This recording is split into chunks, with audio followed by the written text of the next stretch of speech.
welcome back. I'm Holly and you're watching Kalkine TV live from Sydney. This is the stocks in action. The S&P ASX 200 is down just 6.30 points today. The bottom performing stocks in this index are Kogan.com Limited, which is down 9.22%, and the A2 Milk Company Limited, which is down at 3.21%. Over the last 5 days, the index is virtually unchanged, but is currently down 0.64% below its 52-week high. 6 of 11 sectors are higher today.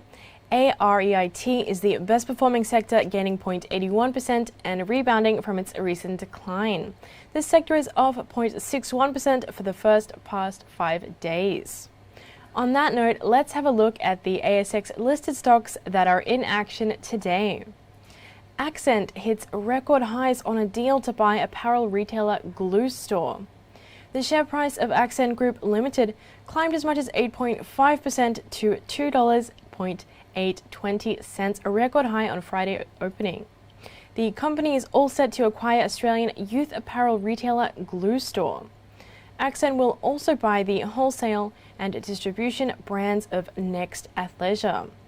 The deal has been struck for $13 million.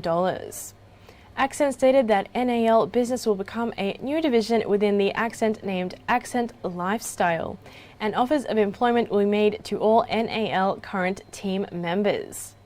Meanwhile, Accent Group Limited stock has gained 12.55% this year so far, as of the last close, and was spotted trading at $2.790 per share at 11:29 a.m. That is 7.307% higher, with a market cap of $1.40 billion at 11:05 a.m. And Genesis Minerals is to raise $10 million for gold projects. Shares are watchful. Genesis Minerals Limited shares that it has received firm commitments for a placement to eligible investors of around 166.7 million fully paid ordinary shares at an issue price of 0.06% each to raise up to $10 million.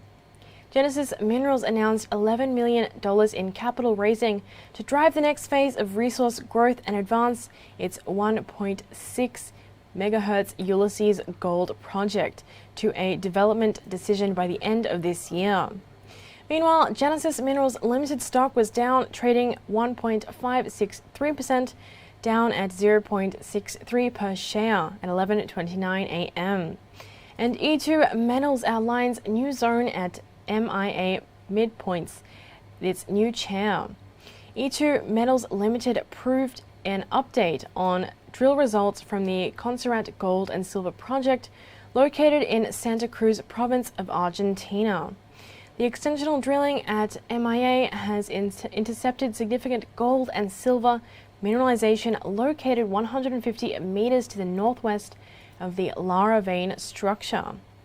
Visible gold was found in several holes on the margins of branded epithermal veins.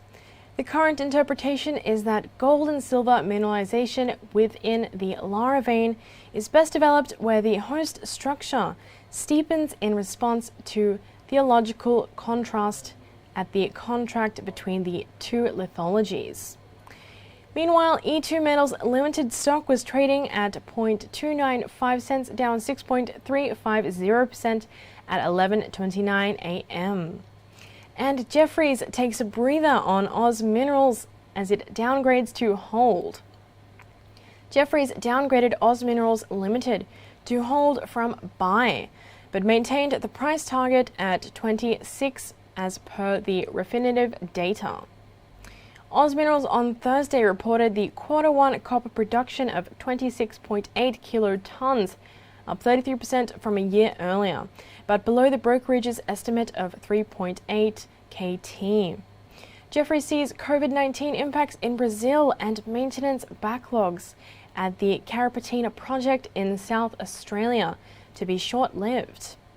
Oz Minerals production disruptions, while minor, support view of heightened supply-side risks within the global copper production framework, as stated by Jefferies.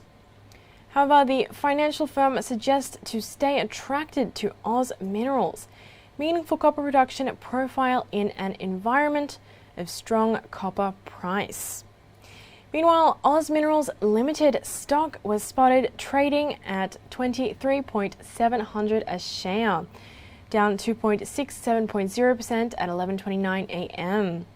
And AMP Limited is pursuing private markets demerger.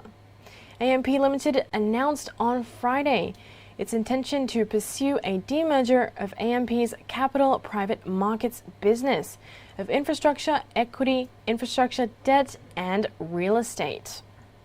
The proposed demerger follows a decision by the AMP board to conclude discussions with RS Management Corporation regarding a potential sale of private markets. The demerger would create two more focused businesses, which would be better equipped to pursue and allocate capital to distinct growth opportunities and realize efficiencies. Also, AMP Limited announced Alexis George will be the CEO of AMP Limited and will be joining in the third quarter of FY21. Meanwhile, AMP Limited stock of the financial firm was trading at 1.190 per share, up 5.777% at 11:29 a.m. Alright then, that is all for now. Stay tuned with Kalkine TV for more live market updates. We'll be back with more news on the markets, economy, and diverse themes and sectors. This is Holly Shields signing off.